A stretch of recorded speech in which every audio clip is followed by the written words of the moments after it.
മുതലുള്ള വാക്യങ്ങൾ ഉച്ചത്തിൽ വായിക്കാമോ? അഹറോൻ ജനങ്ങൾക്ക് വേണ്ടി സമാധാന ബലിയായി കാളയെയും മുട്ടാടിനെയും കൊന്നു. പുത്രന്മാർ അതിന്റെ രക്തം അവന്റെ അടുക്കൽ കൊണ്ടുവന്നു. അവനത് ബലിപീഠത്തിന് ചുറ്റും തളിച്ചു.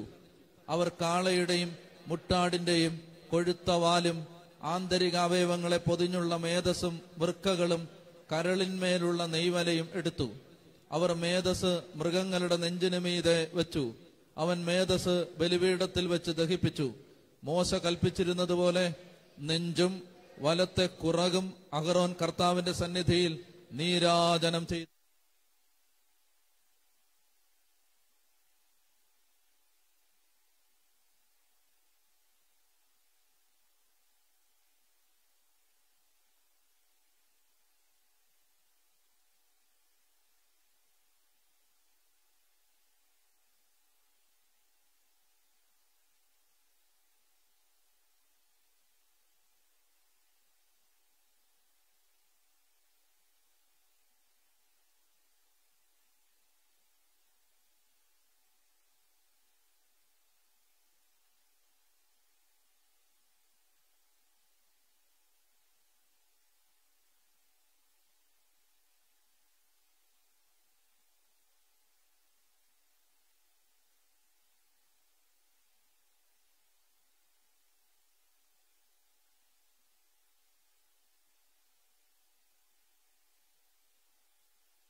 ഇറങ്ങി വന്ന മോശ തന്റെ ജനത്തോട് അരുളി ചെയ്ത ദൈവം പറഞ്ഞ വാക്കുകളാണിത്. ലേവ്യരുടെ പുസ്തകം. ഇനി ശ്രദ്ധിക്കണം, പശ്ചാത്തലം, ടൈം ഞാൻ പറഞ്ഞു, ലൊക്കേഷൻ ഞാൻ പറഞ്ഞു. അങ്ങനെ ഈ പുസ്തകത്തിൽ ദൈവം പറഞ്ഞ പ്രകാരം, പുറപ്പാട് പുസ്തകത്തിലും ലേവ്യരുടെ പുസ്തകത്തിലുമായി ദൈവം പറഞ്ഞ പ്രകാരം മോശ ഒരു സമാഗമ കൂടാരം പണിതു. ആ സമാഗമ കൂടാരത്തിന്റെ ആദ്യത്തെ സ്ഥലത്ത് ഉണ്ടായിരുന്നത് ഒരു ബലിപീഠമാണ്. ആദ്യം സമാഗമ കൂടാരത്തിലേക്ക് ഒരാൾ കയറിയാൽ ആദ്യം കാണുന്നത് ബലിപീഠമാണ്. സ്പിരിച്വൽ പ്രോസസിന്റെ ആദ്യത്തെ സ്റ്റെപ്പ് എന്താന്ന് നിങ്ങൾക്ക് അറിയുമോ? ബലിയാണ്, ബലിപീഠമാണ്. അതായത് ആരംഭിക്കുന്നത് അങ്ങനെ ബലിപീഠം പണിതിട്ട് 5 ബലി അർപ്പിക്കണം എന്ന് പറഞ്ഞു. ദഹന ബലി, സമാധാന ബലി, ധാന്യബലി, പാപപരിഹാര ബലി, പ്രായശ്ചിത്ത ബലി. 5 ബലി അർപ്പിക്കണം. 5 ബലി അർപ്പിച്ച് ദൈവത്തെ പ്രസാദിപ്പിക്കണം. ഇതാണ് റോമാലേഖനം 12-ാം അധ്യായം 1-ാം വാക്യത്തിൽ പൗലോസ് പറഞ്ഞത്, നിങ്ങളുടെ ശരീരങ്ങളെ സജീവ ബലിയായി ദൈവത്തിന് സമർപ്പിക്കണം. ഇതായിരിക്കട്ടെ നിങ്ങളുടെ യഥാർത്ഥമായ ആരാധന. ബലി. ശ്രദ്ധിക്കാമോ? ബലി. അപ്പൊ ഈ ബലിപീഠത്തിൽ, ആ ബലിപീഠത്തിൽ തീയുണ്ട്. മോശ സമാഗമ കൂടാരം തയ്യാറാക്കി ബലിപീഠം ദൈവം പറഞ്ഞതുപോലെ പണിതു. ദൈവം പറഞ്ഞതുപോലെ ബലിപീഠം പണിതു. പക്ഷെ തീയില്ല അതിനകത്ത്. ആദ്യത്തെ സ്റ്റെപ്പാണ് ഞാൻ പറയുന്നത്. ആദ്യം അതിനകത്ത് തീയില്ല. ആദ്യത്തെ തീ ആരാണ് കത്തിച്ചത്? അതാ നമ്മളിപ്പോ വായിച്ചത്. എല്ലാം തയ്യാറാക്കി വെച്ചു. ബലിയെല്ലാം അർപ്പിക്കാനുള്ള ഒരുക്കമെല്ലാം ചെയ്തു. വിറകെല്ലാം അടുക്കി വെച്ചു. ഈ ബലിയെല്ലാം സമർപ്പിച്ചു കഴിഞ്ഞപ്പോ ആദ്യത്തെ fire, the original fire has been lit by the almighty lord. സ്വർഗത്തിൽ നിന്നാണ് ആദ്യത്തെ തീ വന്നത്. Original fire always has to come from above. മേളിൽ നിന്ന് വന്നാലേ അത് ഒറിജിനൽ ആവൂ. താഴേന്ന് വരുന്ന തീ ഒറിജിനൽ അല്ല. ഞാൻ കാണിച്ചുതരാം. ഇപ്പം ഫേക്ക് ഫയർ ഉണ്ട്, ഡ്യൂപ്ലിക്കേറ്റ് ഫയർ ഉണ്ട്. ഞാൻ പറഞ്ഞുതരാം. ഇപ്പം ഫയർ എന്ന് പറയത്തേ ഉള്ളൂ, ഡ്യൂപ്ലിക്കേറ്റ് ആണ്. തീ പോലിരിക്കും, പക്ഷെ തീ അല്ല. ചൈനക്കാരൻ മുട്ട ഉണ്ടാക്കിയ പോലെ അത്. ചെത്തി പറഞ്ഞേ ഹല്ലേലൂയാ. ശ്രദ്ധിച്ചിരിക്കണം. ആദ്യത്തെ, അതാണ് ഇപ്പൊ വായിച്ചത് 9-ാം അധ്യായത്തിന്റെ അവസാന ഭാഗത്ത് നമ്മൾ വായിച്ചത്. അഹറോൻ ദൈവം പറഞ്ഞ പോലെ എല്ലാ ബലി അർപ്പിച്ചു. കഷ്ടപ്പെട്ടു, ത്യാഗം ചെയ്തു. മുട്ടയിൽ നിന്നു, ഉപവസിച്ചു, സ്വന്തം ഇഷ്ടങ്ങളെ ബലി കൊടുത്തു, പല കാര്യങ്ങളും വേണ്ടാന്ന് വെച്ചു, അനുസരിച്ചു, വിധേയപ്പെട്ടു. അപ്പോഴാ തല ജീവിതങ്ങളിൽ തീ കത്തിയത്. നിങ്ങളിത് അറിഞ്ഞിട്ടുണ്ടോ? ചില ജീവിതങ്ങൾ തീ പിടിച്ചെങ്ങനെന്നറിയാമോ? ആ ഒറിജിനൽ ഫയർ മേളിൽ നിന്ന് വന്നതാണ്. അത് വന്നത് എപ്പോഴെന്നറിയാമോ? ബലി നടന്നു. ബലിയില്ലാത്ത ഒരു ജീവിതത്തിലും തീ ഇറങ്ങി വരില്ല. ബലിയില്ലാത്ത ഒരു ജീവിതത്തിലും തീ ഇറങ്ങി വരില്ല. തന്നിഷ്ടപ്രകാരം നടക്കുന്ന ഒരുത്തന്റെ ജീവിതത്തിലും തീ ഇറങ്ങി വരില്ല. ദൈവത്തിന്റെ പാറ്റേൺ ഇതാണ്. ഇത് മനസ്സിലാക്കിയാണ്. ദൈവത്തിന്റെ പാറ്റേൺ ഇതാണ്. അതായത് അഹറോനെല്ലാം ബലിയും, സമാധാന ബലി, ദഹന ബലി, ധാന്യബലി, പാപപരിഹാര ബലി, പ്രായശ്ചിത്ത ബലി എല്ലാം അർപ്പിച്ചിട്ട് അഹറോൻ ഇങ്ങനെ ഇറങ്ങി വരികയാണ്. അപ്പൊ അർപ്പിച്ചു എന്ന് പറയുമ്പോ നിങ്ങൾ മനസ്സിലാക്കേണ്ടത് എല്ലാം മുറിച്ച് തയ്യാറാക്കി വെച്ചു, നീരാജനം ചെയ്തു. നീരാജനം ചെയ്തെന്ന് പറഞ്ഞാൽ വേ ഓഫറിംഗ് ആണ്. അത് ദൈവസന്നിധിയിൽ ഇങ്ങനെ ഉയർത്തി കാണിച്ചു. എന്റെ സഹനം, എന്റെ കണ്ണുനീര്, എന്റെ പരിത്യാഗം, എന്റെ നഷ്ടങ്ങൾ, എന്റെ ഗതികേട്, എന്റെ പരാജയം, ഞാൻ ഏറ്റ ആക്ഷേപങ്ങൾ, അപവാദങ്ങൾ, നീരാജനം. മനസ്സിലാവുന്നുണ്ടോ? എല്ലാം സമർപ്പിച്ചിട്ട് തീ വന്നിട്ടില്ല. അപ്പോ അഹറോൻ ഇറങ്ങി വന്ന് കർത്താവിന്റെ നാമത്തിൽ ഇറങ്ങി വന്ന് ഇങ്ങനെ നിൽക്കുന്ന സമയത്ത് ഇതാ ആകാശത്ത് നിന്ന്, സ്വർഗത്ത് നിന്ന് ദ ഫസ്റ്റ് ഒറിജിനൽ ഫയർ അതിങ്ങിറങ്ങി വന്നു. ബലിപീഠത്തിൽ അത്തി അങ്ങ് കത്തി.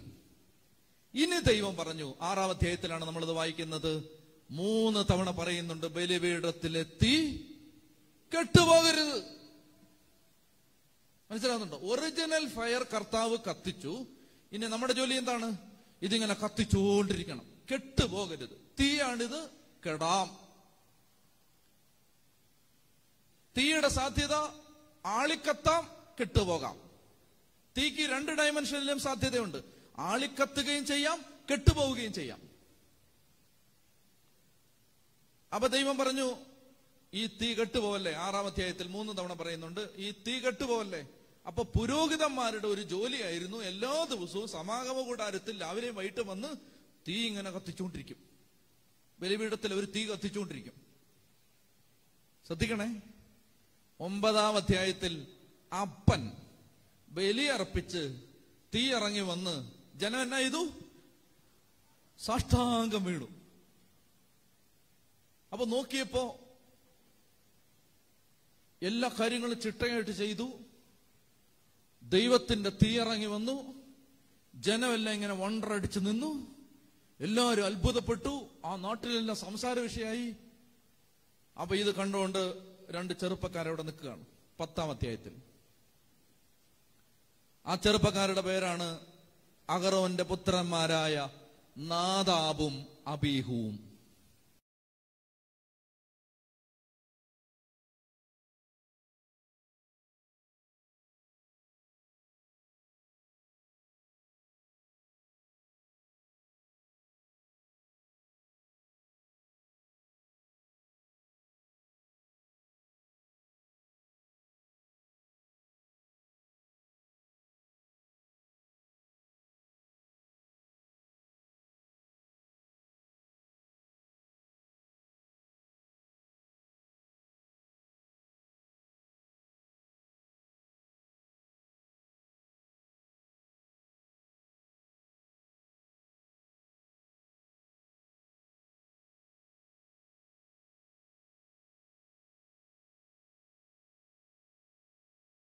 ഫയറുമുണ്ട്, സ്വയം കത്തിച്ച തീയുമുണ്ട്.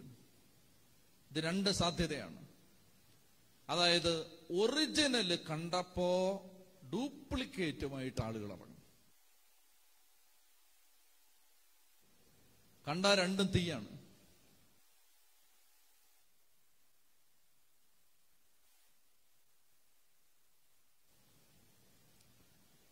മനുഷ്യൻ കത്തിച്ചതിനൊരു പ്രശ്നമുണ്ട്. മനുഷ്യൻ കത്തിച്ചത് നമ്മൾ അടുത്ത പാരഗ്രാഫിൽ വായിക്കുന്നത്, ക്രോധത്തിന്റെ തീ ഇറങ്ങി അത് മുഴുവൻ കത്തി നശിച്ചു. എല്ലാവരും ഇല്ലാതായി, എല്ലാവരും നശിച്ചു. ദൈവത്തിന്റെ തീ ദേവാലയം സ്ഥിതി ചെയ്ത കാലത്തോളം കത്തിക്കൊണ്ടേയിരുന്നു. ദൈവത്തിന്റെ തീയുടെ പ്രത്യേകത എന്തെന്നറിയാമോ? മക്കമാരുടെ പുസ്തകം എടുക്കും. നിങ്ങൾക്ക് മടുപ്പില്ലെങ്കിൽ. ഇത്തിരി ആഴമുള്ള കാര്യങ്ങളാണ്, പക്ഷേ അത് മനസ്സിലാക്കുന്നത് നല്ലതാണ്. മക്കബായരുടെ പുസ്തകത്തിൽ ഈ തീ അവർക്ക് ഒരു കാലത്ത് നഷ്ടപ്പെട്ടു. അടിമത്തത്തിലേക്ക്, ബാബിലോൺ അടിമത്തത്തിലേക്ക് ജനം പോയി കഴിഞ്ഞപ്പോൾ ഈ തീ അവർക്ക് നഷ്ടപ്പെട്ടു. അപ്പൊ എന്ത് ചെയ്യുന്നറിയാമോ? 2 മക്കബായർ 1-ാം അധ്യായത്തിലാണ്.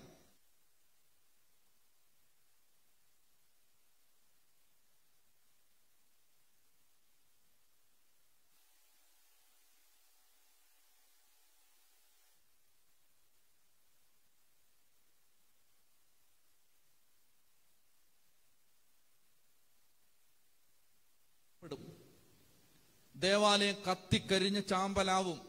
അന്ന് ബലിപീഠം കത്തി ഇല്ലാതാവും. അന്ന് ദൈവം കത്തിച്ച ഒറിജിനൽ ഫയർ അതില്ലാതാവും. അതുകൊണ്ട് ജെറമ്യാ എന്ത് ചെയ്യുന്നറിയാം? വായിച്ചോ. കിസ്ലേവ് മാസം 25-ാം ദിവസം ഞങ്ങൾ ദേവാലയ ശുദ്ധീകരണം,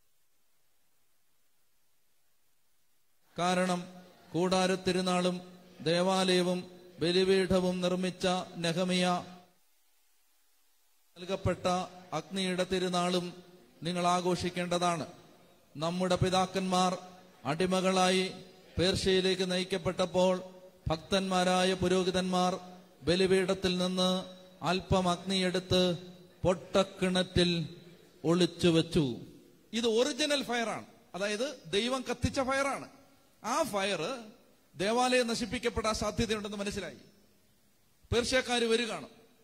അപ്പൊ ദേവാലയം നശിപ്പിക്കപ്പെടാൻ സാധ്യതയുണ്ടെന്ന് മനസ്സിലായപ്പോ പുരോഹിതന്മാര് ഈ ഒറിജിനൽ ഫയറിൽ കുറച്ചെടുത്ത്, എങ്ങനെയാണെന്ന് എനിക്കറിയാൻ പാടില്ല, പൊട്ടക്കിണറ്റിൽ ഒളിച്ചു വെച്ചു. തീ എങ്ങനെ കൊണ്ട് ഒളിച്ചു വെക്കുന്നത് എനിക്കറിയില്ല. പക്ഷെ അത് ഇവിടെ പറയുന്നു, ഒറിജിനൽ ഫയർ എടുത്ത് കുറച്ചെടുത്ത്, ചിലപ്പോ ആ വിറകുകൊള്ളി ആയിരിക്കും, കുറച്ചെടുത്ത് ഒളിച്ചു വെച്ചു. ശ്രദ്ധിച്ചോ? അത് രഹസ്യമായിരിക്കാൻ അവർ വേണ്ട മുൻകരുതലുകളും ചെയ്തു. വളരെ കൊല്ലങ്ങൾക്ക് ശേഷം ദൈവകൃപയാൽ പേർഷ്യ രാജാവ് നിയോഗിച്ച നെഹമ്യാ പുരോഹിതന്മാർ ഒളിച്ചു സൂക്ഷിച്ച അഗ്നി എടുത്തുകൊണ്ടുവരാൻ അവരുടെ പിൻഗാമികളോട് നിർദ്ദേശിച്ചു. അവർ മടങ്ങി വന്ന് അഗ്നി കണ്ടെത്തിയില്ലെന്നും എന്നാൽ ഒരു കൊഴുത്ത ദ്രാവകം കണ്ടെന്നും അറിയിച്ചു. കേട്ടെ, തീ കെട്ടുപോയി, പക്ഷേ ഒറിജിനൽ ഫയറാണ്. അത് കെട്ടുപോയി, ഇപ്പൊ തീയില്ല. അതിന്റെ സ്ഥാനത്ത് ഒരു കൊഴുത്ത ദ്രാവകം എന്ന് പറഞ്ഞാൽ നേരെ ഓപ്പോസിറ്റ്. തീയില്ല, ഒരു കൊഴുത്ത ദ്രാവകം. പേടിക്കൊന്നും വേണ്ട, ഒറിജിനൽ ഫയറാണ്. അത് അങ്ങനെയൊന്നും പോവില്ല. ഇതിപ്പോ വെള്ളം പോലെ കിടക്കുന്നേ. നെഹമ്യാ പറഞ്ഞു അതെടുത്തോണ്ടിരാൻ പറഞ്ഞു. വായിച്ചേ. അത് കോരിക്കൊണ്ടുവരാൻ നെഹമ്യാ ആജ്ഞാപിച്ചു. ബലിവസ്തുക്കൾ ഒരുക്കുമ്പോൾ വിറകന്മേലും ബലിവസ്തുവിന്മേലും ആ ദ്രാവകം തളിക്കാൻ പുരോഹിതന്മാരോട് അവൻ നിർദ്ദേശിച്ചു. അപ്രകാരം ചെയ്ത് അല്പനേരം കഴിഞ്ഞപ്പോൾ മേഘാവൃതമായിരുന്ന സൂര്യൻ തെളിയുകയും വലിയൊരഗ്നി ആളിക്കത്തുകയും ചെയ്തു. എല്ലാവരും അത്ഭുതപ്പെട്ടു. ശുശ്രൂഷക, നീ കേൾക്കത്. അതായത് ഒറിജിനൽ ഫയർ നിന്നിൽ എന്തെങ്കിലും ഒരിക്കൽ കത്തിയിട്ടുണ്ടെങ്കിൽ 10 മാസത്തേക്ക് നീ വീട് പൂട്ടി അകത്തിരുന്ന് മന്ദിച്ചിരുന്നാലും നാളെ ഒരു വെയിലടിച്ചാൽ ഇത് കത്തും. സത്യം പറഞ്ഞു ഹല്ലേലൂയാ, ഹല്ലേലൂയാ. അതേസമയം മനുഷ്യൻ കത്തിച്ച തീയാണ് നിനക്കുള്ളതെങ്കിൽ 4 മാസം കഴിഞ്ഞ് നീ ശുശ്രൂഷ നിർത്തും. മനസ്സിലാവുന്നുണ്ടോ? അതുകൊണ്ട് we need that original fire. കർത്താവ്, എനിക്ക് ഡ്യൂപ്ലിക്കേറ്റ് വെല്ലോനും കത്തിച്ച തീ എനിക്ക് വേണ്ട, എനിക്ക് പരിശുദ്ധാത്മാവ് കത്തിച്ച തീ മതി. ചെത്തി പറഞ്ഞേ ഹല്ലേലൂയാ, ഹല്ലേലൂയാ. ആരേലും കത്തിച്ച തീ എനിക്ക് വേണ്ട, ഏതെങ്കിലും ധ്യാനകേന്ദ്രം കത്തിച്ച തീ എനിക്ക് വേണ്ട, എനിക്ക് പരിശുദ്ധാത്മാവിന്റെ ഒറിജിനൽ ഫയർ. ചെത്തി പറ ഹല്ലേലൂയാ. പ്രിയപ്പെട്ട മക്കളെ, അതുകൊണ്ട് ഒന്നുകൂടെ വായിച്ചേ. അപ്രകാരം ചെയ്തപ്പോൾ അല്പനേരം കഴിഞ്ഞപ്പോൾ മേഘാവൃതമായിരുന്ന സൂര്യൻ തെളിയുകയും വലിയൊരഗ്നി ആളിക്കത്തുകയും ചെയ്തു. എല്ലാവരും അത്ഭുതപ്പെട്ടു. ബലിവസ്തു ദഹിക്കുമ്പോൾ പുരോഹിതന്മാരും ജനങ്ങളും പ്രാർത്ഥിച്ചുകൊണ്ടിരുന്നു. ജോനാഥൻ പ്രാർത്ഥന നയിക്കുകയും ജനം നെഹമ്യായിടത്ത് പ്രതിവേദനം ചൊല്ലുകയും ചെയ്തു. We need that original fire. Original fire വരണം. അത് വന്നാൽ പീഡനങ്ങൾക്ക്, പ്രതികൂലങ്ങൾക്ക്, പോരാട്ടങ്ങൾക്ക്, ആക്ഷേപങ്ങൾക്ക് ഈ തീ കെടുത്താൻ പറ്റില്ല.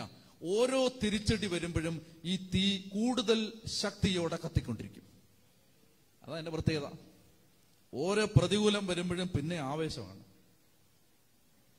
അതുകൊണ്ട് തന്നെ പ്രിയപ്പെട്ട സഹോദരി സഹോദരന്മാരെ, ആ പരിശുദ്ധാത്മാവിന്റെ ഒറിജിനൽ ഫയർ, അതാണ് പെന്തക്കോസ്തിയിൽ സംഭവിച്ചത്.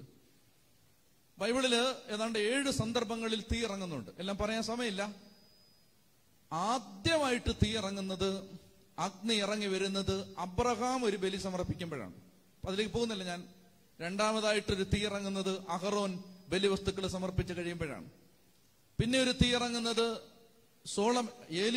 സോളമൻ പ്രാർത്ഥിക്കുമ്പോൾ തീ ഇറങ്ങുന്നുണ്ട്. പിന്നീട് ഏലിയ പ്രാർത്ഥിക്കുമ്പോൾ തീ ഇറങ്ങുന്നുണ്ട്. പ്രിയപ്പെട്ടവരെ, അങ്ങനെ ഈ പരിശുദ്ധാത്മാവിന്റെ തീ ഇറങ്ങി വന്ന് അതിന്റെ കൾമിനേഷനാണ് പെന്തക്കോസ്തിയിൽ ഇറങ്ങി വന്ന തീ. മനസ്സിലാവുന്നുണ്ടോ? അതായത് ഉൽപ്പത്തി മുതൽ ബൈബിളിൽ ആവർത്തിച്ച് കാണുന്ന ആ ദൈവസാന്നിധ്യത്തിന് സീനായി മലയിൽ തീ ഇറങ്ങിയിട്ടുണ്ട് ദൈവം ഇറങ്ങി വന്നപ്പോ. അങ്ങനെ ആവർത്തിച്ച് ബൈബിളിൽ കണ്ട ആ അഗ്നി സാന്നിധ്യം അതിന്റെ ഏറ്റവും പ്രകടമായ വിധത്തിൽ മനുഷ്യരുടെ മേൽ ഇറങ്ങി വന്ന ദിവസമാണ് പെന്തക്കോസ്താ ദിവസം. എന്നെ വിശ്വസിക്ക്, ഞാനിതൊന്നും പറയാനല്ല ഇവിടെ കയറിയത്. എനിക്ക് വേറെ വിഷയമായിരുന്നു എന്റേത്. പക്ഷെ അത് പറയുന്നില്ല, ഇപ്പൊ ഇതാ പറയുന്നേ. എന്റെ പ്രിയപ്പെട്ട മക്കളെ, ഇത് നിങ്ങൾ ശ്രദ്ധയോടെ കേൾക്കുക. ഈ തീ, പരിശുദ്ധാത്മാവ് പെന്തക്കോസ്താ ദിവസം ഇറങ്ങി വന്നു. ഇനി ആ വചനത്തിലേക്ക് പോവാം. എടുത്തു. അപ്പോസ്തല പ്രവർത്തനം 2-ാം അധ്യായം 1 മുതൽ 5 വരെ വാക്യങ്ങൾ. അപ്പോസ്തല പ്രവർത്തനം 2-ാം അധ്യായം 1 മുതൽ 5 വരെ വാക്യങ്ങൾ. പെന്തക്കോസ്താ ദിനം സമാഗതമായപ്പോൾ അവരെല്ലാവരും ഒരുമിച്ച് കൂടിയിരിക്കുകയായിരുന്നു. ഒന്നുകൂടെ വായിച്ചേ. പെന്തക്കോസ്താ ദിനം സമാഗതമായപ്പോൾ അവരെല്ലാവരും ഒരുമിച്ച് കൂടിയിരിക്കുകയായിരുന്നു. തീ ഇറങ്ങാനുള്ള ഒന്നാമത്തെ കണ്ടീഷനാണിത്. ഒരുമിച്ചിരിക്കണം. ഒറ്റയ്ക്കും പെട്ടയ്ക്കും ഇരിക്കരുത്. ഒരുമിച്ചിരിക്കുക എന്ന് പറഞ്ഞാൽ 10 പേര് ഫിസിക്കലി ഒരുമിച്ചിരിക്കുക എന്നതിനാൽ ആത്മാവിലെ ഐക്യത്തിൽ പ്രാർത്ഥിക്കണം. എന്താണത്? വിശദീകരിക്കാം, ശ്രദ്ധിച്ചിരിക്കുക. ആത്മാവിലെ ഐക്യം എന്തെന്നറിയാമോ? കേരളത്തിൽ ഇഷ്ടം പോലെ ശുശ്രൂഷകളുണ്ട്. ഈ ശുശ്രൂഷകൾ തമ്മിൽ ഒരു ആത്മീയ ഐക്യം ഉണ്ടെങ്കിൽ, എന്ന് പറഞ്ഞാൽ ഒരു ശുശ്രൂഷയ്ക്ക് വേറൊരു ശുശ്രൂഷ വളരുന്നതിൽ സന്തോഷമുണ്ടെങ്കിൽ, അഭിമാനം ഉണ്ടെങ്കിൽ, അതിന്റെ വളർച്ചയ്ക്ക് വേണ്ടി ഒരു ശുശ്രൂഷ പ്രാർത്ഥിക്കുന്നുണ്ടെങ്കിൽ, അത് ആത്മാവിലെ ഐക്യമാണ്. ആത്മാവിലെ ഐക്യമാണ്. ഒരിക്കൽ ഡൊമിനിക്കച്ചൻ എന്റെ അടുത്ത് പറഞ്ഞു, ഒന്നും പേടിക്കാതെ മുന്നോട്ട് പോ, ഞാൻ ആത്മാവിൽ കൂടുണ്ട്. അതെനിക്ക് ബലമാണ്. മാസത്തിലൊരിക്കൽ വട്ടായിലച്ചൻ വിളിച്ചിട്ട് പറയും, ധൈര്യമായിട്ട് മുന്നോട്ട് പൊക്കോ, ഞാനുണ്ട് കൂടെ. ആത്മാവിലാണത്, ആത്മാവിൽ. വയനാട്ടിൽ നിന്ന് ഒരു മാത്യു അച്ഛൻ, നിങ്ങൾ ശ്രദ്ധിച്ചിട്ടുണ്ടാവും, വയലാമണ്ണിൽ അച്ഛൻ. അച്ഛനോട് ഞാൻ വിളിച്ചിട്ട് പറഞ്ഞു, ധൈര്യമായിട്ട് മുന്നോട്ട് പൊക്കോ, ഞാനുണ്ട് തിരുവനന്തപുരത്ത് വയനാട്ടിൽ ശുശ്രൂഷ ചെയ്യുന്ന അച്ഛന്റെ കൂടെ ഞാനുണ്ട്. ചെത്തി പറഞ്ഞേ ഹല്ലേലൂയാ. എന്റെ പ്രിയപ്പെട്ട മക്കളെ, സ്പിരിച്വൽ ബോണ്ട്, യൂണിറ്റി, ഇത് ശുശ്രൂഷകർ തമ്മിലും ഉണ്ടാവണം, കുടുംബത്തിലുണ്ടാവണം, കൂട്ടായ്മയിലുണ്ടാവണം, ഇടവകയിലുണ്ടാവണം, വൈദികര് തമ്മിലുണ്ടാവണം, സിസ്റ്റേഴ്സ് തമ്മിലുണ്ടാവണം. ഇതായത് ഒരു ആത്മീയ ബന്ധത്തിൽ പ്രാർത്ഥിച്ചാൽ സഭയിൽ ഈ തീ ഇറങ്ങും. എനിക്ക് പരിശുദ്ധാത്മാവ് തരുന്ന ശക്തമായ പ്രേരണ ഈ 2019 വേണ്ടി ഞാൻ പങ്കുവെക്കുകയാണ്. ഈ 2019 പെന്തക്കോസ്താ തിരുനാളുണ്ട്. ഞാൻ 2018 മുഴുവൻ പരിശുദ്ധാത്മാവിനെ കുറിച്ച് എവിടെല്ലാം പറഞ്ഞോ അവിടെല്ലാം ഞാൻ പറഞ്ഞു, ഒരു 50 പെരുന്നാളിന് കിട്ടുന്ന വില പോലും പരിശുദ്ധാത്മാവിന്റെ പെന്തക്കോസ്തി തിരുനാളിന് സഭയെ കിട്ടിയിട്ടില്ല. ഇല്ലെങ്കിൽ നിങ്ങൾ എന്നോട് പറ. 2019 എന്റെ ആഗ്രഹം ഞാൻ പറയുകയാണ്, എന്റെ പ്രാർത്ഥന ഞാൻ പറയുകയാണ്, എന്റെ സ്വപ്നം ഞാൻ പറയുകയാണ്. 2019 കേരളത്തിന്റെ വിവിധ ഭാഗങ്ങളിൽ അനേകം ദൈവമക്കൾ പെന്തക്കോസ്താ തിരുനാളിന് വേണ്ടി കാത്തിരുന്ന് ഒരുമിച്ച് ഐക്യത്തോടിരുന്ന് പ്രാർത്ഥിച്ചാൽ കഴിഞ്ഞ 2000 വർഷത്തെ കേരള സഭയുടെ ചരിത്രത്തിൽ കണ്ടിട്ടില്ലാത്തൊരു തീ 2019 കണ്ടിരിക്കും. അത് ഉറപ്പാണ്. അതൊരു വൈകാരിക ആവേശത്തിൽ ഞാൻ പറയുന്നല്ല. ഊണിലും ഉറക്കത്തിലും എൻ്റെ ഉള്ളിൽ ഈ പ്രേരണയുണ്ട് ഇപ്പോ.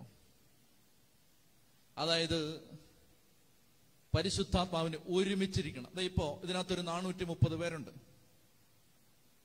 ഇത്രയും ദൈവമക്കള് കേരളത്തിന്റെ അല്ലെങ്കിൽ ഭാരതത്തിന്റെ വിവിധ ഭാഗങ്ങളിൽ നിന്ന് എത്തിയവരാണ്. നിങ്ങൾ ഉൾപ്പെടുന്ന സ്ഥലത്ത് നിങ്ങൾക്കൊരു 10 പേരെ കൂട്ടാൻ പറ്റില്ലേ? പറ്റുമോ? 10 പേരെ നിങ്ങളെ ആര് സപ്പോർട്ട് ചെയ്യണ്ട? ഒരു 10 പേരെ കൂട്ടി നിങ്ങൾക്ക് ഒരു വീട്ടിൽ ഇരിക്കാൻ പറ്റില്ലേ? ഒരു പള്ളിയുടെ വാതിൽ നിങ്ങൾക്കായി തുറക്കപ്പെട്ടില്ലെങ്കിൽ ഒരു വീടിന്റെ വാതിൽ നിങ്ങൾക്കായി തുറക്കപ്പെടില്ലേ? 10 പേര് പള്ളിയുടെ വാതിൽ തുറക്കപ്പെടും, ഉറപ്പാണത്. അച്ഛന്മാര് ഇതിനകത്ത് ഭയങ്കര ആവേശത്തോടെ വരും. പരിശുദ്ധ കുർബാന എഴുന്നള്ളിച്ചു വെച്ചോ, ഒരുമിച്ച് കൂട്ടായ്മ പ്രാർത്ഥിച്ചോ, സ്വർഗാരോഹണം മുതൽ പെന്തക്കോസ്തി വരെ 10 ദിവസമുണ്ട്. 10 ദിവസം. അതിനെ കാത്തിരിപ്പിന്റെ കാലമെന്നാണ് സഭ വിളിക്കുന്നത്. കാത്തിരിപ്പിന്റെ കാലം. തിരുനാളുകൾ എന്തിനാണെന്നറിയാമോ? തിരുനാളുകള് ശ്രദ്ധിച്ചു കേട്ടോ. ഈസ്റ്റർ എന്തിനാ നമ്മൾ ആഘോഷിക്കുന്നത്? ഈസ്റ്റർ എന്തിനാ ആഘോഷിക്കുന്നത്? Catholic theology. നിങ്ങൾ ശ്രദ്ധിച്ച് കേട്ടോണം. Catholic theology. എന്തിനാണ് ക്രിസ്മസ് ആഘോഷിക്കുന്നത്? എന്തിനാണ് ഈസ്റ്റർ ആഘോഷിക്കുന്നത്? എന്തിനാണ് നമ്മൾ ദുഃഖവെള്ളി ആഘോഷിക്കുന്നത്, ആചരിക്കുന്നത്, പ്രാർത്ഥിക്കുന്നത്? എന്തിനാ ചോദിച്ചാൽ, സഭയെ സംബന്ധിച്ചിടത്തോളം സഭയുടെ ദൈവശാസ്ത്രം ആദിമ നൂറ്റാണ്ട് മുതൽ തിരുസഭയുടെ ദൈവശാസ്ത്രം എന്തെന്നറിയാമോ? അതായത് ഒരു ക്രിസ്മസ് ആഘോഷിക്കുമ്പോ ആ ക്രിസ്മസിൽ നടന്ന രക്ഷാകര സംഭവം നമ്മൾ റീലിവ് ചെയ്യുകയാണ്. നമ്മളത് വീണ്ടും ജീവിക്കുകയാണ്.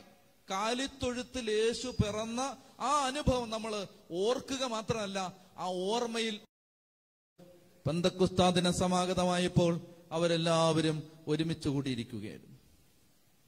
അപ്പോൾ കൊടുങ്കാറ്റടിക്കുന്നത് പോലെ ഒരു ശബ്ദം ആകാശത്ത് നിന്നും ഉണ്ടായി. അതായത് ആകാശത്ത് ഒരു കാറ്റടിച്ചു. ആകാശത്ത് ഒരു കാറ്റടിച്ചു. ഏതാകാശത്ത്? ജെറുസലേമിന്റെ ആകാശത്ത്. ജെറുസലേമിന്റെ ആകാശത്ത് എന്ന് പറഞ്ഞാൽ ആ ആകാശത്തിന്റെ, ആ ആകാശ മേലാപ്പിന്റെ താഴെയാണ് ഒരു കുരിശുമരം ഉയർന്നത്. കാൽവരി ആ ആകാശത്തിന്റെ കീഴെയാണ്. കുരിശുയർത്തപ്പെട്ട ആ ജെറുസലേമിന്റെ ആകാശത്ത് ഒരു കാറ്റടിച്ചു. ബലി നടന്ന ആ ആകാശത്ത് ഒരു കാറ്റടിച്ചു. കാറ്റടിക്കാൻ 2019 ഞാൻ ഈ പറയുന്ന ഒരു പ്രേരണ നിങ്ങളുടെ ഹൃദയത്തിലേക്ക് ആത്മാവ് ഉറപ്പിച്ചു തരുന്നെങ്കിൽ എന്നെ നിങ്ങൾ കേൾക്കുക. കുരിശുയർന്ന ജെറുസലേമിന്റെ ആകാശത്താണ് ആ കാറ്റടിച്ചത്. 2019 നീ ഇരിക്കുന്ന സ്ഥലത്തിന് മീതെ ആ മേലാപ്പിൽ ഒരു കാറ്റടിക്കണമെങ്കിൽ 2019 പെന്തക്കോസ്തിക്ക് മുമ്പ് 50 ദിവസം പരിത്യാഗത്തിന്റെയും പ്രായശ്ചിത്തത്തിന്റെയും കുരിശുയരുന്ന നോമ്പ് ദിനങ്ങളുണ്ട്. ആ ദിനങ്ങളിൽ പരിഹാരവും പ്രായശ്ചിത്തവും എടുത്ത് പ്രാർത്ഥിച്ച് ഒരു കുരിശ് ഉയർത്തിയാൽ അതിന് മീതെ ഈ കാറ്റ് വീശും. സത്യം പറഞ്ഞേ ഹല്ലേലൂയാ, ഹല്ലേലൂയാ. പ്രിയപ്പെട്ട, നമുക്ക് പ്രാർത്ഥനയുടെയും പരിത്യാഗത്തിന്റെയും പ്രായശ്ചിത്തത്തിന്റെയും ഉപവാസത്തിന്റെയും കാലമാക്കി 10,000-കണക്കിന് ആളുകൾ വിശ്വാസത്തോടെ പ്രായശ്ചിത്തത്തോടെ നോമ്പെടുത്തിട്ട് ഒരു കുരിശ് ഉയർത്തപ്പെട്ടിട്ട് സ്വർഗാരോഹണത്തിനും പെന്തക്കോസ്തിക്കുമിടയിലുള്ള 10 ദിവസങ്ങൾ കേരള സഭ കാത്തിരുന്നാൽ ഇന്നോളം കണ്ടിട്ടില്ലാത്തൊരു കാറ്റ് കേരളത്തിന്റെ ആകാശത്ത് ആഞ്ഞടിക്കും. ഹല്ലേലൂയാ. പ്രിയപ്പെട്ട മക്കളെ, അപ്പോൾ ആകാശത്ത് കൊടുങ്കാറ്റടിക്കുന്നത് പോലെ ഒരു ശബ്ദം ഉണ്ടായി. ഇനി അത് അവർ സമ്മേളിച്ചിരുന്ന വീട് മുഴുവൻ നിറഞ്ഞു. അത് ശ്രദ്ധിക്കണം. ആ കാറ്റൊരു കൊടുങ്കാറ്റായിട്ട്, ഒരു അശനിപാതമായിട്ട്, ഒരു വലിയ പകർച്ചക്കാറ്റായിട്ട് ജെറുസലേമിലെ എല്ലാ കെട്ടിടങ്ങളിലും അടിച്ചില്ല. You have to note this. ഒരു ചെറിയ കെട്ടിടം, മർക്കോസിന്റെ അമ്മയായ മറിയത്തിന്റെ വീട്, സെഹിയോൻ മാളിക, അപ്പർ റൂം. എന്താണ് ജെറുസലേമിലെ മറ്റു വീടുകളും ഈ വീടും തമ്മിലുള്ള വ്യത്യാസം? ഈ വീടും മറ്റു വീടുകളും, അന്നാസിന്റെ കൊട്ടാരത്തിൽ ഈ കാറ്റടിച്ചില്ലെന്ന് ഓർക്കണം. കയ്യാപ്പായുടെ കൊട്ടാരത്തിന്റെ അകത്തളങ്ങളിലേക്ക് ഈ കാറ്റടിച്ച് കയറിയില്ലെന്ന് ഓർക്കണം. പുരോഹിതന്മാർ താമസിച്ചിരുന്ന കൂടാരങ്ങളിലേക്കോ വീടുകളിലേക്കോ ഈ കാറ്റടിച്ചില്ലെന്ന് നിങ്ങൾ ഓർക്കണം. എന്തിനേറെ ജെറുസലേം ദേവാലയത്തിനകത്തേക്ക് പോലും ഈ കാറ്റടിച്ചില്ലെന്ന് നിങ്ങൾ ഓർക്കണം. ഈ കാറ്റടിച്ചത് 120 ശിഷ്യന്മാർ കാത്തിരുന്ന ഒരു വീട്ടിലേക്കാണ്. കാത്തിരുന്നവന്റെ കൂട്ടായ്മയിലേക്ക് ഈ കാറ്റടിക്കൂ. കാത്തിരിപ്പില്ലാതെ ഈ കാറ്റില്ല. ഇല്ല ഇല്ല ഇല്ല. മനസ്സിലാവുന്നുണ്ടോ? കാത്തിരിക്കേണ്ട എന്തിനാന്ന് മനസ്സിലായോ? 10 ദിവസം 10 ദിവസം കാത്തിരിക്കണം പരിശുദ്ധാത്മാവിന് വേണ്ടി. അതായത് എന്ത് സംഭവിച്ചോ, അപ്പസ്തോലിക സഭയിൽ എന്ത് സംഭവിച്ചോ അത് കർത്താവേ സംഭവിക്കണം. ഇങ്ങനെ പ്രാർത്ഥിക്കണം. 120 ശിഷ്യന്മാർ അവർ കാത്തിരുന്ന് പ്രാർത്ഥിച്ചു. ഒന്ന് എഴുന്നേറ്റേ.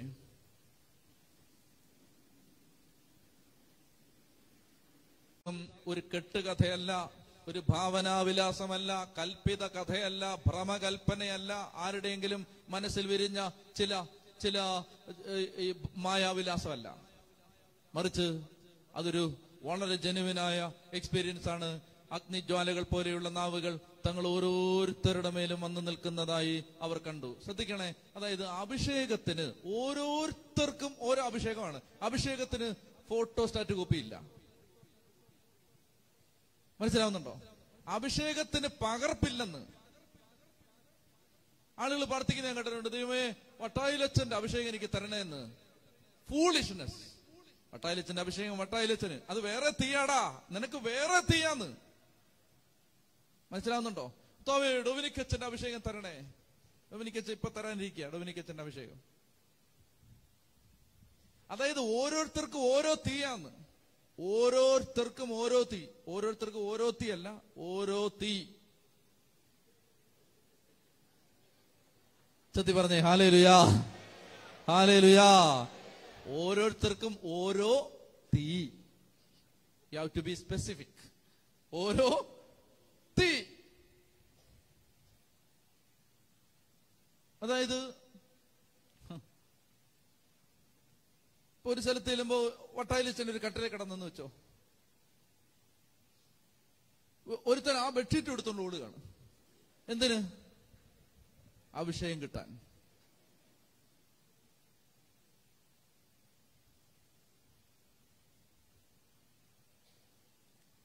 നിന്റെ തീ അല്ല എന്റെ തീ, എന്റെ തീ അല്ല നിന്റെ തീ. നിനക്ക് മാത്രമുള്ള ഒരു അഭിഷേകമുണ്ട്. അടുത്തിരിക്കുന്ന ആളോട് പറഞ്ഞേ, നിനക്ക് മാത്രമുള്ള ഒരു അഭിഷേകമുണ്ട്. നിനക്ക് വേണ്ടി മാത്രം വെച്ചിട്ടുള്ള ഒരു അഭിഷേകമുണ്ട്. നിനക്ക് വേണ്ടി മാത്രം വെച്ചിട്ടുള്ള ഒരു അഭിഷേകമുണ്ട്. ഇതിന് ഫോട്ടോസ്റ്റാറ്റ് കോപ്പിയൊന്നുമില്ല. മനസ്സിലാവുന്നുണ്ടോ? അഗ്നിജ്വാലകൾ പോലെയുള്ള നാവുകൾ തങ്ങൾ ഓരോരുത്തരുടെ മേലും വന്ന് നിൽക്കുന്നതായി അവർ കണ്ടു. അവരെല്ലാവരും പരിശുദ്ധാത്മാവിനാൽ നിറഞ്ഞു. ആത്മാവ് നൽകിയ ഭാഷണവരമനുസരിച്ച് അവർ വിവിധ ഭാഷകളിൽ സംസാരിക്കാൻ തുടങ്ങി. അത് എക്സ്പ്രഷൻ, പെട്ടെന്ന് അതിന്റെ എക്സ്പ്രഷൻ ഉണ്ടായി. എന്റെ പ്രിയപ്പെട്ട മക്കളെ, എനിക്ക് പറയാനുള്ളത് ഇതാണ്. കാത്തിരിക്കാൻ നിങ്ങൾ തയ്യാറാണോ? തയ്യാറാണോ? ഇന്ന് ഡേറ്റ് കുറിച്ചിടണം. ജൂൺ മാസം 9-ാം തീയതിയാണ് പെന്തക്കോസ്തി. ജൂൺ 9 പെന്തക്കോസ്തി. ജൂൺ 9 പെന്തക്കോസ്തി ആണെങ്കിൽ എനിക്ക് തോന്നുന്നു 31-ാം തീയതിയാണ് സ്വർഗാരോഹണം. 31-ാം തീയതി മുതൽ കാത്തിരുന്ന് പ്രാർത്ഥിക്കാൻ പോവുകയാണ്. നിങ്ങൾ തയ്യാറാണോ? തയ്യാറാണോ? എല്ലാരും കൂടെ തിരുവനന്തപുരത്ത് വരരുത്. ലോകത്തിന്റെ നാനാപത്ത് നമ്മൾ എവിടെയായിരുന്നു അവിടെ ഇരുന്ന് പ്രാർത്ഥിക്കണം. തിരുവനന്തപുരത്ത് ഏതായാലും ദൈവം സഹായിച്ചാൽ ഞാൻ വലിയൊരു കൂടാരം കെട്ടാൻ പോവാണ്. 10 ദിവസത്തേക്ക് പരിശുദ്ധാത്മാഭിഷേകത്തിന് വേണ്ടി കാത്തിരുന്ന് പ്രാർത്ഥിക്കാൻ ആഗ്രഹിക്കുന്ന മക്കൾ എല്ലാ ഭാഗത്തും, കോട്ടയത്ത്, കോഴിക്കോട്, പാലക്കാട്, തൃശ്ശൂര്, എറണാകുളത്ത് എല്ലാം ഓരോരോ സ്ഥലങ്ങളിൽ ചെറിയ ചെറിയ പോക്കറ്റുകളിൽ, കോൺവെന്റുകളിൽ, പള്ളികളിൽ, ഇടവകളിൽ, കൂട്ടായ്മകളിൽ, ധ്യാനകേന്ദ്രങ്ങളിൽ പ്രാർത്ഥിക്കട്ടെ.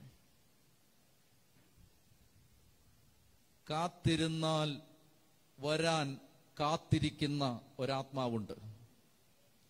നീ കാത്തിരുന്നാൽ നിന്റെ മേൽ വരാൻ കാത്തിരിക്കുന്ന, അതായത് പരിശുദ്ധാത്മാവ് ഈസ് എ ഡീസന്റ് സ്പിരിറ്റ്. മനസ്സിലായോ? വലിഞ്ഞു കയറിയൊന്നും വരത്തില്ല, വലിഞ്ഞു കയറി വരില്ല. If you are ready to pay the price. ഞാൻ അമേരിക്കയിൽ ചെന്നപ്പോ മുടി വെട്ടുന്ന ഒരു അമ്മച്ചി, ബാർബറമ്മച്ചി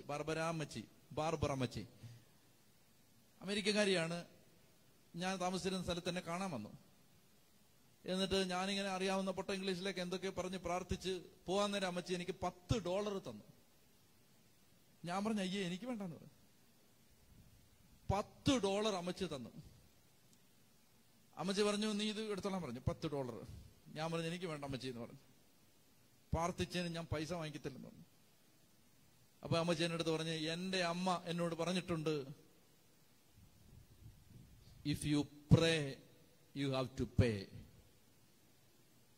if you pray you have to pay. If you pray you have to pay. See, when you pray you need to pay. മനസ്സിലാവുന്നുണ്ടോ ഞാൻ പറയുന്നത്? $അല്ല, ഇതിന് വിലയുണ്ട്. വില ഇത് ചുമ്മാ വരില്ല. ഇതിന് വിലയുണ്ട്. $അല്ല ഇതിന്റെ വില. നീ കാത്തിരിക്കാൻ തയ്യാറാണ്, കാത്തിരിക്കാൻ. പ്രിയപ്പെട്ട മക്കളെ, അങ്ങനെ ഒരു അഭിഷേകത്തിന് വേണ്ടി കാത്തിരിക്കാനും, അങ്ങനെ ഒരു അഭിഷേകത്തിന് വേണ്ടി ദാഹിക്കാനും, അങ്ങനെ ഒരു അഭിഷേകത്തിന് വേണ്ടി കർത്താവിന്റെ സന്നിധിയിൽ ആഗ്രഹിക്കുന്ന മക്കള് ഇപ്പൊ ഞാൻ പറയുമ്പോ 1, 2, 3 എന്ന് ഞാൻ പറയും. ചാടി എഴുന്നേറ്റണം. 1, 2, 3. റെഡിയാണല്ലോ? സമ്മതം പറഞ്ഞു, സമ്മതപത്രത്തിൽ ഒപ്പിട്ട് കഴിഞ്ഞു. അതായത് മറന്നു പോരുത്, ഇന്ന് ഡയറിയിൽ ഇത് കുറിക്കണം. ജൂൺ മാസം 9-ാം തീയതി പെന്തക്കോസ്തിയാണ്. 2019 പെന്തക്കോസ്തി. ഞാൻ കൊതിയോടെ കാത്തിരിക്കുകയാണ്. എന്തിനാണെന്നറിയാമോ? ഞങ്ങൾ ധ്യാനകേന്ദ്രത്തിൽ കഴിഞ്ഞ ഒരു 4 മാസം മുമ്പ് പ്രാർത്ഥിച്ചു. ഞാനിങ്ങനെ ചോദിച്ചു, കൊല്ലം ജില്ലയിൽ നിന്ന് വന്നവർ കൈവെക്കാൻ പറഞ്ഞു. കൊല്ലം ജില്ലയിൽ നിന്ന് വന്നവർ കൈവെക്കി. ആലപ്പുഴ ജില്ലയിൽ നിന്ന് വന്നവർ കൈവെക്കാൻ പറഞ്ഞു, അവർ കൈവെക്കി. കോട്ടയത്ത് നിന്ന്, കോട്ടയം ജില്ല, എറണാകുളം ജില്ല, അങ്ങനെ ജില്ലയെല്ലാം പറഞ്ഞ് കൈവെക്കിച്ചിട്ട് അപ്പൊ എല്ലായിടത്തു നിന്നും കുറച്ച് പേരുണ്ട്. അവരോട് ഞാൻ പറഞ്ഞു, നിങ്ങളുടെ ജില്ലയിൽ നിന്ന് 100 വൈദികര് തീയുമായി എഴുന്നേൽക്കാൻ പ്രാർത്ഥിക്കാവോ? നിങ്ങളുടെ ജില്ലയിൽ നിന്ന് 100 സിസ്റ്റേഴ്സ് അഗ്നിപർവ്വതങ്ങളായിട്ട് മാറാൻ പ്രാർത്ഥിക്കാവോ? എന്റെ പ്രിയപ്പെട്ട സഹോദരങ്ങളെ, കേരളത്തിന്റെ എല്ലാ ജില്ലകളിൽ നിന്നും അഭിഷേകത്തിന്റെ തീയുമായി വൈദികർ എഴുന്നേറ്റ് വരട്ടെ, സിസ്റ്റേഴ്സ് എഴുന്നേറ്റ് വരട്ടെ, അൽമായർ എഴുന്നേറ്റ് വരട്ടെ. അതായത് അങ്ങനെ നമുക്ക് ഇഷ്ടം പോലെ കൃപയുള്ള ജീവിതങ്ങൾ, ലോകത്തെ പിടിച്ചു കുലുക്കുന്ന മിഷണറിമാർ കേരള സഭയിൽ നിന്ന് എഴുന്നേൽക്കട്ടെ. ഇതാണ് നമ്മുടെ ആഗ്രഹം. അല്ലാതെ എന്റെ ധ്യാനകേന്ദ്രം വളരട്ടെ, എന്റെ മിനിസ്ട്രി വളരട്ടെ, ഇതല്ല നമ്മുടെ ആഗ്രഹം. നമ്മുടെ ആഗ്രഹം സഭ വളരട്ടെ, കർത്താവ് ജയിക്കട്ടെ. ചൊല്ലി പറഞ്ഞു ഹല്ലേലൂയാ, ഹല്ലേലൂയാ. കർത്താവിന്റെ മഹത്വം ദേശദേശാന്തങ്ങളിൽ, അതായത് എവിടെ ഒരു അപമാനം ഉണ്ടാവുന്നോ അവിടെ നമുക്ക് ചൂണ്ടിക്കാണിക്കാൻ 10 ഇങ്ങനെ നേരെ നിൽക്കണം. അതായത് ബാലിന്റെ മുമ്പിൽ മുട്ടുമടക്കാത്ത, സാത്താനെ കാൽക്കീഴിലിട്ട് ചവിട്ടുന്ന, ഒരു പണത്തിന്റെ മുമ്പിലോ ജഡത്തിന്റെ മുമ്പിലോ സ്ഥാനമാനങ്ങൾക്ക് മുമ്പിലോ മുട്ടുമടക്കാതെ കർത്താവിന്റെ മുമ്പിൽ മാത്രം മുട്ടുമടക്കുന്ന മൊർദെഖായിയെ പോലുള്ള വീര പോരാളികൾ നമ്മുടെ സഭയിലുണ്ടോ? ഹല്ലേലൂയാ, ഹല്ലേലൂയാ. പ്രിയപ്പെട്ട മക്കളെ, ഇതൊരു സ്വപ്നമല്ല, ഇതൊരു സ്വപ്നമായിട്ട് തീരാതെ അത് യാഥാർത്ഥ്യമാണെന്ന് പറഞ്ഞാല് ഇഷ്ടംപോലെ ജീവിതങ്ങള് കർത്താവിന് വേണ്ടി മറ്റൊന്നും പ്രതീക്ഷിക്കാതെ എഴുന്നേറ്റ് വരണം. അങ്ങനെ ഒരു 10 പേര് എഴുന്നേറ്റ് വന്നുണ്ടല്ലോ ശക്തമായിട്ട്. നമ്മൾ മറ്റൊരു ശുശ്രൂഷ ആരംഭിച്ചിട്ടുണ്ട് കഴിഞ്ഞ വർഷം. അത് അപ്പസ്റ്റോലിക് സ്കൂളാണ്. 10 വയസ്സുള്ള കുട്ടികളെ, എനിക്ക് 27 പിള്ളേരുണ്ട് ഇപ്പൊ, 27 മക്കള്, 10 വയസ്സ്. മനസ്സിലായോ? ഒരു ഡെലിവറൻസ് വേണേ വന്നാൽ മതി, അവന്മാര് ബന്ധിച്ചിടും. ആൺകുട്ടികൾ. ഈ വർഷം നമ്മൾ പെൺകുട്ടികൾക്ക് തുടങ്ങാൻ പോവാണ്. 10 വയസ്സുള്ള പെൺകുട്ടികൾ ദൈവവചനം പഠിച്ച് കർത്താവ്, അതായത് ചെറിയ പ്രായത്തിൽ ഈ തീ അങ്ങോട്ട് കൊടുത്താനുണ്ടല്ലോ. ഞാനൊരു ഉദാഹരണം പറയട്ടെ, നിങ്ങൾക്കൊരു ആവേശം വരാൻ വേണ്ടി. തിരുവനന്തപുരത്ത് ഒരു സെന്ററിലാണ് ഈ കുട്ടികളെ താമസിപ്പിച്ചിരുന്നത്, 27 കുട്ടികളെ. അപ്പോ അവിടെ ഒരു അച്ഛനുണ്ട്, നല്ല അച്ഛൻ, എന്റെ സുഹൃത്തായ അച്ഛൻ. വർക്കല എന്നുള്ള ഒരു കുട്ടി ഈ അപ്പസ്റ്റോലിക് സ്കൂളിൽ വന്നു. ഒരു സാധു കുട്ടി. അവനെ കണ്ട ഒരു പ്രത്യേകതയില്ല, സാധാരണ ഒരു കുട്ടി. പക്ഷെ അവിടെ വന്നു 2 ദിവസം കഴിയുമ്പോൾ തൊട്ട് ഇവൻ പ്രാർത്ഥിക്കാൻ തുടങ്ങി. പ്രാർത്ഥിച്ച് പിന്നെ ഇവന് കണ്ടിന്യൂസ് ഭാഷാവരുത്തി പ്രാർത്ഥിക്കുകയാണ്, പ്രാർത്ഥിച്ചുകൊണ്ടേയിരിക്കുകയാണ്. അവനെ കണ്ടാല് ഒരു പ്രത്യേകതയില്ലാത്ത കുട്ടി, സാധാരണ ഒരു കുഞ്ഞ്. പക്ഷെ ഇങ്ങനെ കണ്ടിന്യൂസ് പ്രാർത്ഥിക്കുകയാണ്. ഒരു ദിവസം ആ സെന്ററിലെ ഡയറക്ടർ അച്ഛനോട് അവൻ പറഞ്ഞു, അച്ഛാ, അച്ഛന് ട്രാൻസ്ഫർ ഉണ്ട്, മാറാൻ റെഡിയായിക്കോളാൻ പറഞ്ഞു. അച്ഛൻ എന്നെ അടുത്ത് വന്ന് പറഞ്ഞു, അവൻ എന്തെങ്കിലും കുഴപ്പമുണ്ടോ എന്ന് ചോദിച്ചു. ഞാൻ പറഞ്ഞു, എന്റെ അറിവിൽ ഒരു കുഴപ്പമില്ല.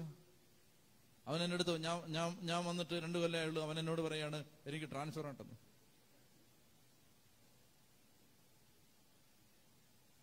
പിറ്റേ ദിവസം രൂപതയെന്ന് തിരുമേനി വിളിച്ചിട്ട് പറഞ്ഞു, അച്ഛാ ഒരു കാര്യം പറയാൻ വിളിച്ചാണ്, ട്രാൻസ്ഫർ ഉണ്ട്, റെഡി ആയിക്കോളാൻ പറഞ്ഞു. അപ്പോ അച്ഛന് വന്നിട്ട് പറയാണ്, ആ പയ്യൻ എന്തേലും ചോദിച്ചു. ഞാൻ പറഞ്ഞു അവിടെ ഉണ്ട്, ഒന്ന് കാണാൻ പറ്റുമെന്ന് ചോദിച്ചു. ഒരു കൗൺസിലിംഗ്. വയസ്സ് 10 വയസ്സ് 10. ഞാൻ നോക്കിയപ്പോ പരിശുദ്ധവാൻ എഴുന്നള്ളിച്ച് വെച്ച് ഇവനും അച്ഛനൂടെ കൗൺസിലിംഗ്.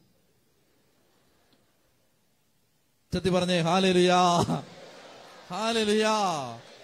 എന്റെ പൊന്നു മക്കളെ, നമ്മുടെ കൊച്ചു പിള്ളേരിൽ ഈ തീ ഇറങ്ങിയാലോ? ദൈവത്തിന്റെ കൃപ. അതായത് നമ്മളിങ്ങനെ ഇതുമായിട്ട് ഈ ചാരുമായിട്ട് ഇങ്ങനെ നടക്കാണ്. തീപ്പന്തങ്ങളായിട്ട് പിള്ളേര് മാറട്ടെ, യൂത്ത് മാറട്ടെ. നമുക്ക് പ്രാർത്ഥിക്കാം. 2 കരങ്ങൾ സ്വർഗത്തിലേക്ക് ഉയർത്ത്.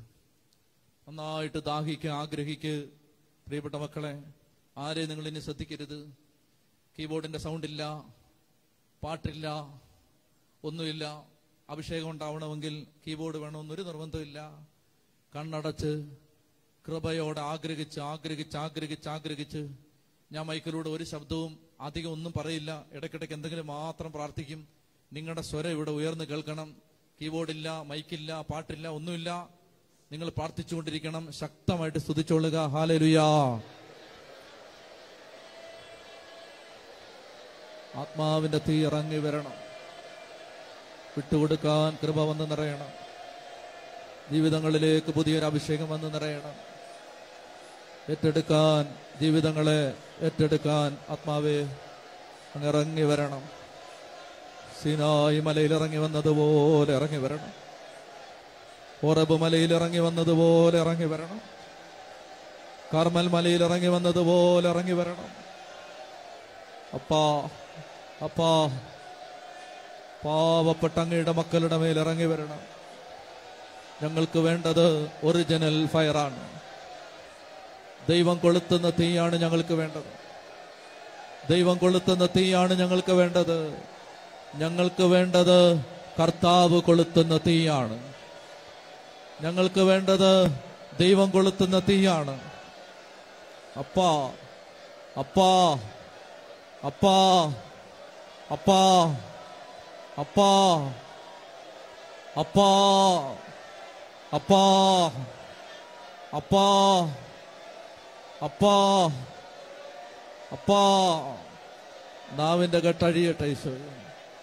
ഹൃദയത്തിന്റെ ബന്ധനങ്ങൾ അഴിയട്ടെ ഈശോയെ. ജീവിതങ്ങളിലെ മടുപ്പ് മാറട്ടെ ഈശോയെ.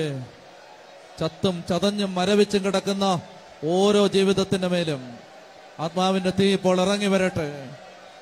താങ്ങാനാവാത്തൊരഭിഷേകത്തിന്റെ തീ ജീവിതങ്ങളിൽ ഇപ്പോൾ ഇറങ്ങി വരട്ടെ. ശിഗ്യോൻ മാളികയിൽ ഇറങ്ങി വന്ന തീ ഇറങ്ങി വരട്ടെ. പന്തക്കുസ്താ ദിനം സമാഗതമായപ്പോൾ അവരെല്ലാവരും ഒരുമിച്ച് കൂടിയിരിക്കുകയായിരുന്നു. അപ്പോൾ കൊടുങ്കാറ്റടിക്കുന്നത് പോലെ ഒരു ശബ്ദം ആകാശത്ത് നിന്നുമുണ്ടായി. അതവർ സമ്മേളിച്ചിരുന്ന വീട് മുഴുവൻ നിറഞ്ഞു. അഗ്നിജ്വാലകൾ പോലെയുള്ള നാവുകൾ തങ്ങൾ ഓരോരുത്തരുടെ മേലും വന്നു നിൽക്കുന്നതായി അവർ കണ്ടു. അവരെല്ലാവരും പരിശുദ്ധാത്മാവിനാൽ നിറഞ്ഞു. ആത്മാവ് നൽകിയ ഭാഷണപരമനുസരിച്ച് അവർ വിവിധ ഭാഷകളിൽ സംസാരിക്കാൻ തുടങ്ങി. ഉച്ചത്തിൽ വിളിക്കുന്നു ഈശോയേ.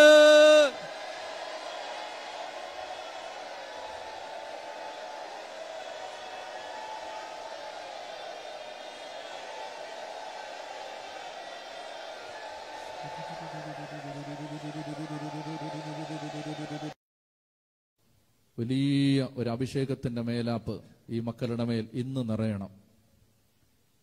കർത്താവ് ഈ കാലഘട്ടത്തിലെ ദൈവസ്വരത്തെ ശ്രദ്ധിക്കാൻ പറ്റണം. അതനുസരിച്ച് ജീവിതം ക്രമപ്പെടുത്താൻ അനേകരെ അതിലേക്ക് നയിക്കാൻ അഭിഷേകം നിറയണം. കർത്താവെ ആഗ്രഹിച്ച് പ്രാർത്ഥിക്കുന്നു, പിതാവിന്റെയും പുത്രന്റെയും പരിശുദ്ധാത്മാവിന്റെയും നാമത്തിൽ. ഒരു മിനിറ്റ് എല്ലാവരും ഇരിക്കാം. ഞാൻ നിങ്ങളെ പ്രത്യേകം ഓർമ്മിപ്പിക്കുന്നു, ഞാൻ ഈ പറഞ്ഞത് സത്യം പറഞ്ഞാൽ ഞാൻ വിഷയത്തിൽ നിന്നെല്ലാം വിട്ടുപോയി. ഇതൊന്നും അല്ല എന്നോട് പറയാൻ പറഞ്ഞിരുന്നത്.